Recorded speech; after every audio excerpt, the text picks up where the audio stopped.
Dans cette partie, nous allons voir deux nouvelles transformations morphologiques, une nommée la reconstruction inférieure et une autre qui est une dérivée de la reconstruction inférieure, une application à un cas spécifique de la reconstruction inférieure qu'on appellera l'ouverture par reconstruction.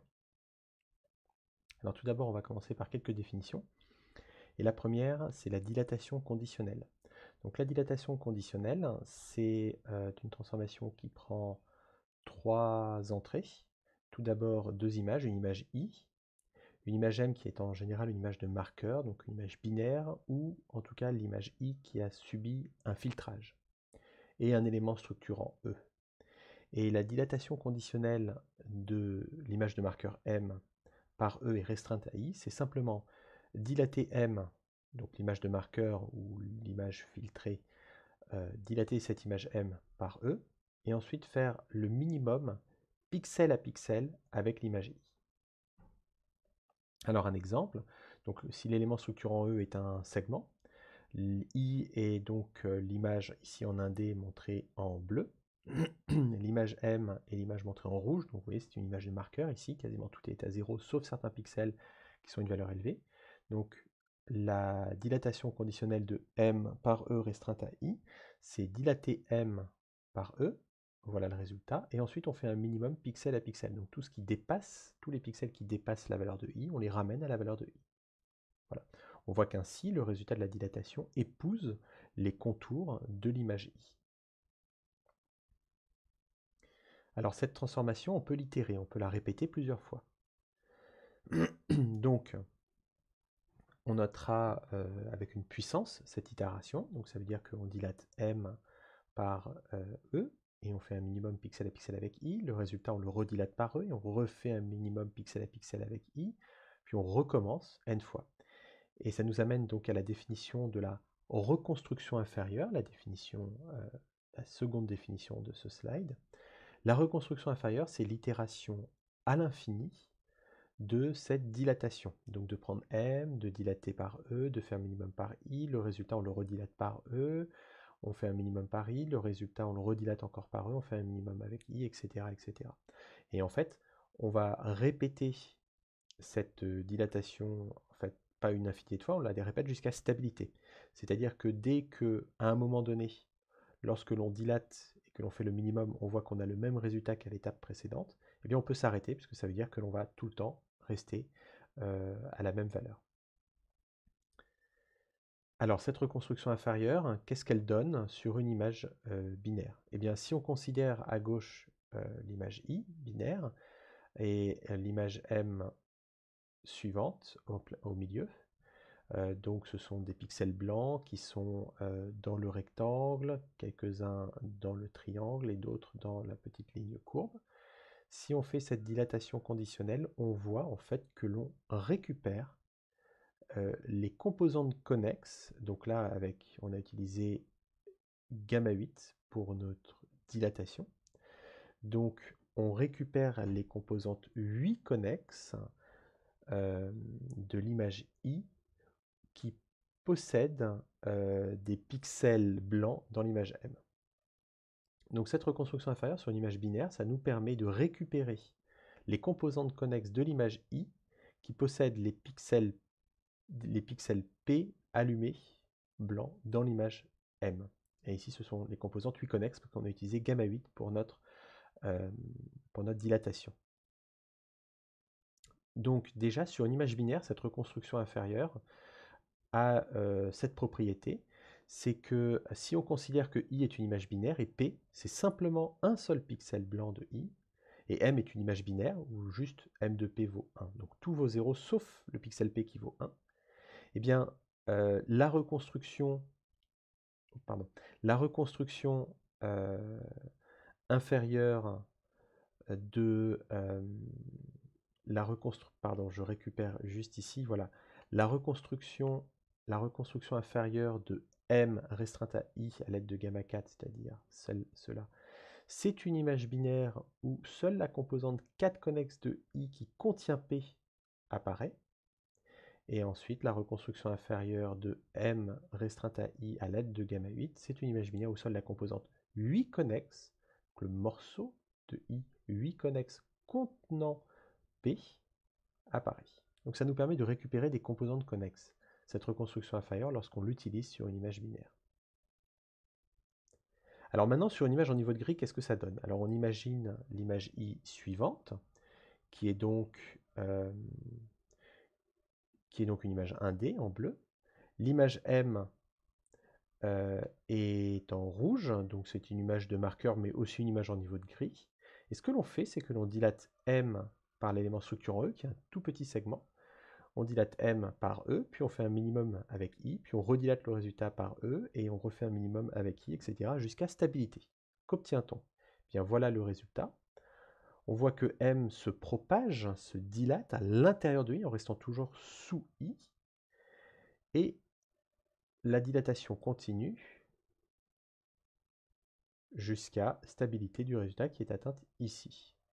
Alors la stabilité, on est sûr de l'atteindre, puisque cette transformation, si E contient son origine, ce qui sera le cas dans la plupart des cas, eh bien on est sûr qu'à chaque fois la dilatation de M par E, avec un minimum pixel à pixel avec I, va au mieux augmenter les valeurs des pixels de l'image qu'on avait à l'étape précédente, au pire les laisser stables.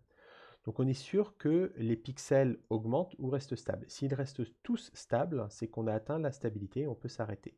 S'ils augmentent, on continue la transformation. Et on est sûr qu'ils ne peuvent pas dépasser 255 partout, donc on a une borne supérieure.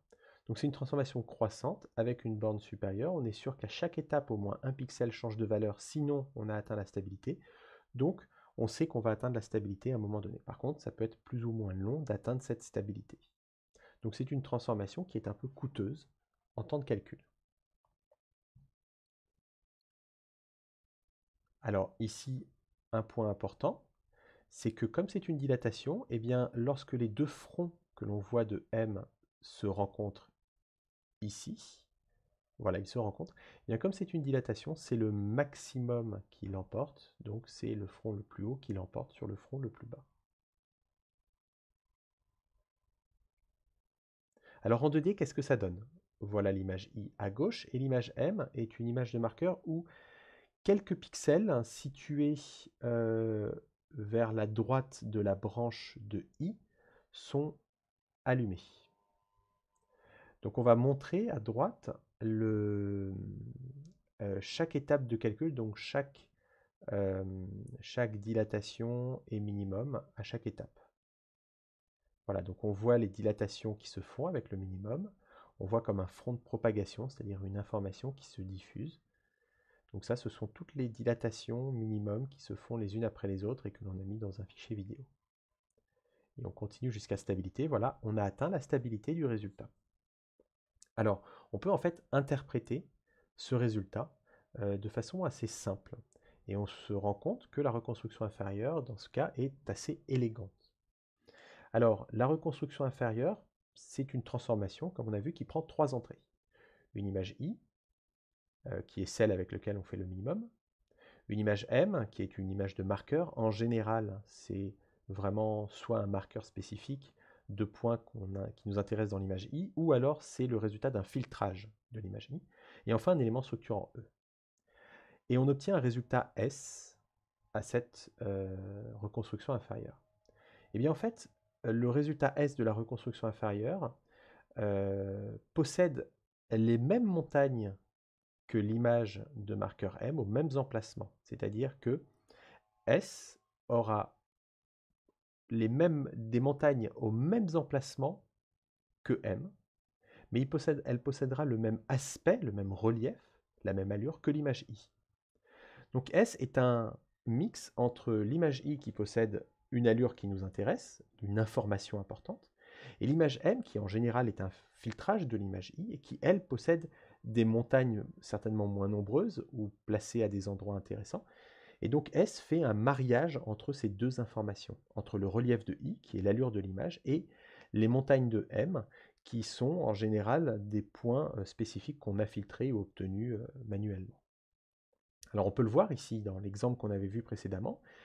On voit à gauche donc l'image I en bleu et l'image M en rouge. On voit que l'image M possède 2 montagnes en rouge. Eh bien, le résultat de notre reconstruction inférieure, à droite en rouge, possède bien 2 montagnes. Il en possède une située à gauche, une située vers la droite un peu au milieu, mais le grand plateau que l'on voit au centre n'est pas une montagne, puisqu'il est lui-même entouré. Il n'est pas entouré, mais à gauche, il y a une élévation du terrain. C'est donc un plateau, mais pas une montagne.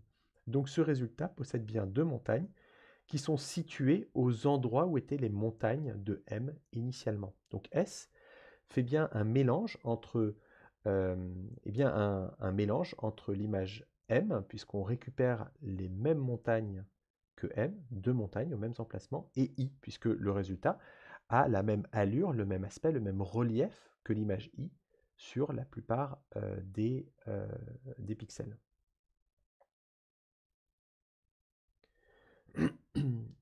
Sur cette image, c'est pareil. L'image I à gauche possède de multiples montagnes à cause de toutes les petites boules sur la branche, les reflets, etc. Il y a de multiples montagnes. M possède une seule montagne et le résultat S possède lui-même une seule montagne qui est située au même endroit que l'image M, c'est-à-dire vers la droite de la branche.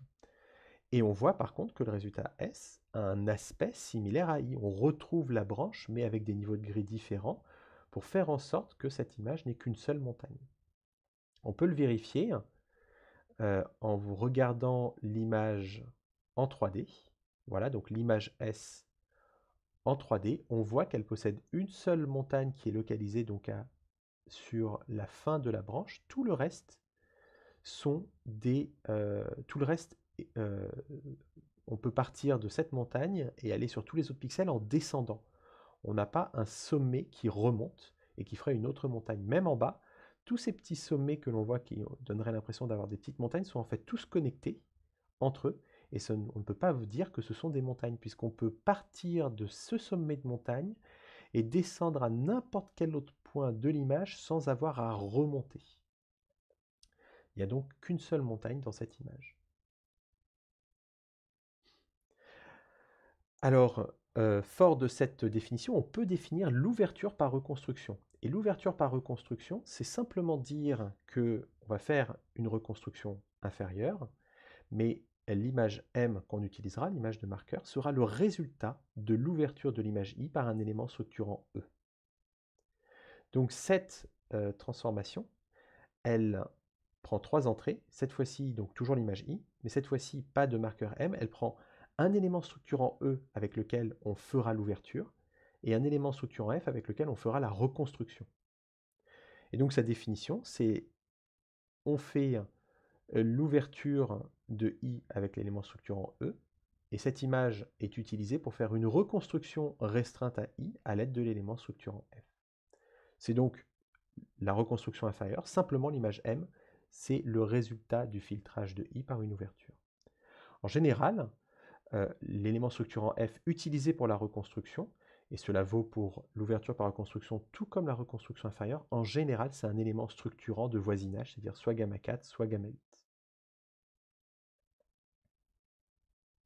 Alors un exemple 2D de cette ouverture par reconstruction, donc voilà une image I avec 2 montagnes, une située ici, avec 3 montagnes, pardon, même 4 montagnes, une située à gauche, une située à droite, une située vraiment au centre et une située légèrement plus haut que le centre. On fait une ouverture par un disque et on obtient l'image I ouvert par E, donc montrée à gauche et en relief à droite.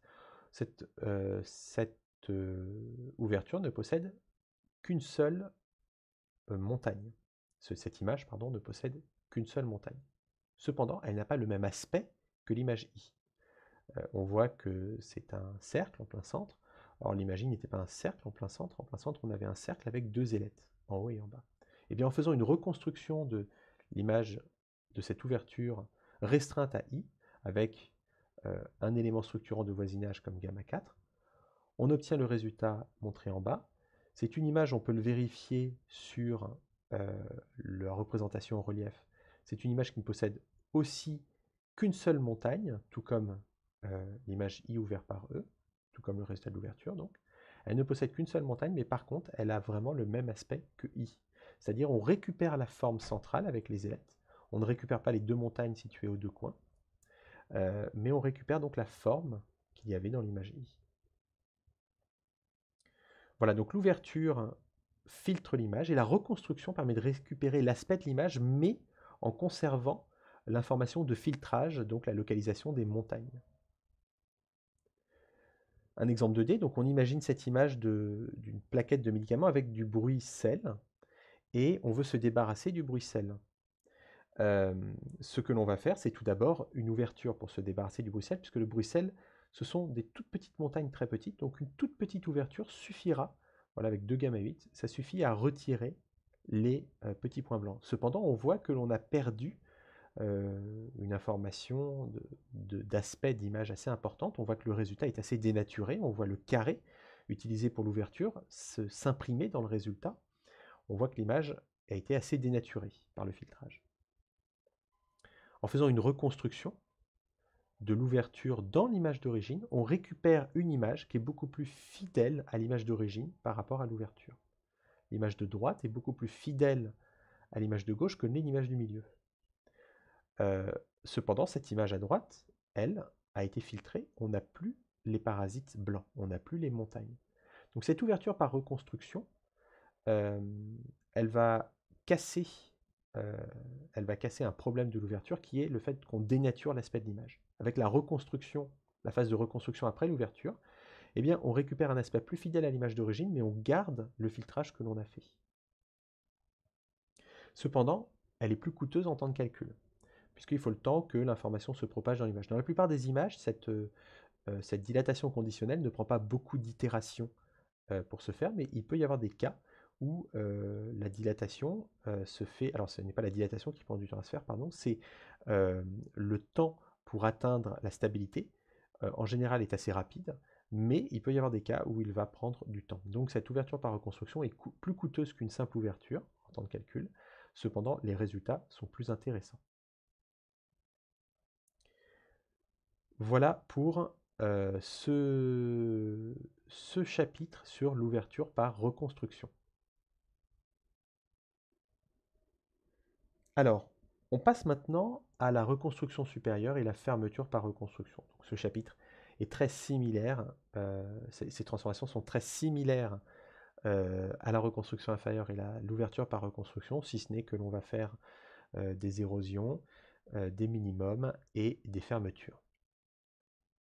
Donc, tout comme on avait défini la dilatation conditionnelle d'une image M de marqueur restreinte à une image I, eh bien on va définir l'érosion conditionnelle qui sera simplement prendre une image M de marqueur, l'éroder par un élément structurant E et faire le maximum pixel à pixel avec l'image I. On peut, comme tout à l'heure, itérer cette érosion conditionnelle, la répéter plusieurs fois, donc on met une puissance n pour la répéter n fois, donc on érode M par l'élément structurant E, le résultat, on fait un maximum pixel à pixel avec l'image I, le résultat on l'érode de nouveau par l'élément structurant E, puis un maximum pixel à pixel avec I, etc., etc. On fait ça une fois. Ça nous amène à la reconstruction supérieure qui consiste à itérer cette transformation jusqu'à stabilité.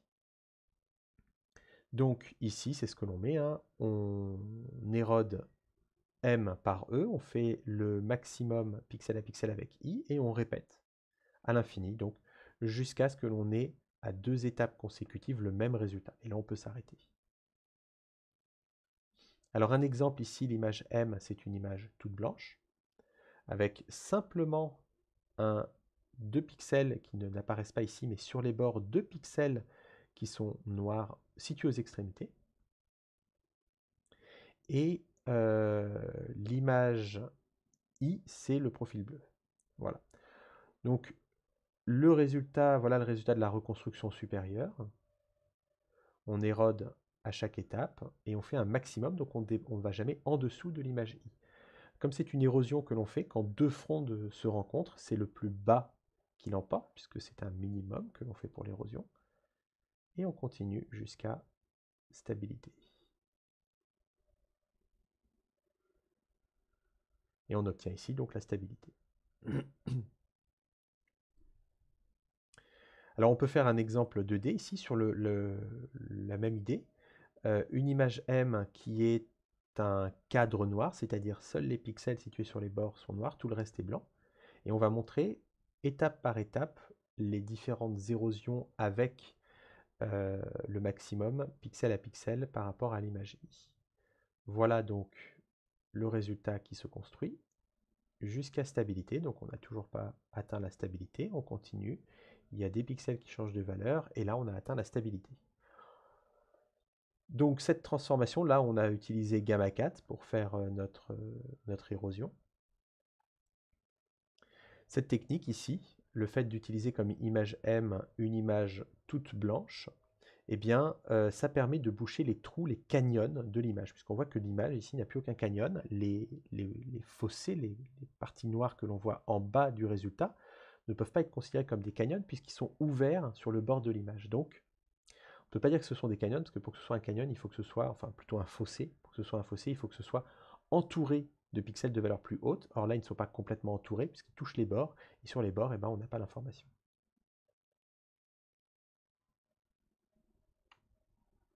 Donc la reconstruction supérieure, tout comme la reconstruction inférieure, prend en entrée une image I, une image de marqueur M, un élément structurant E, et produit un résultat S.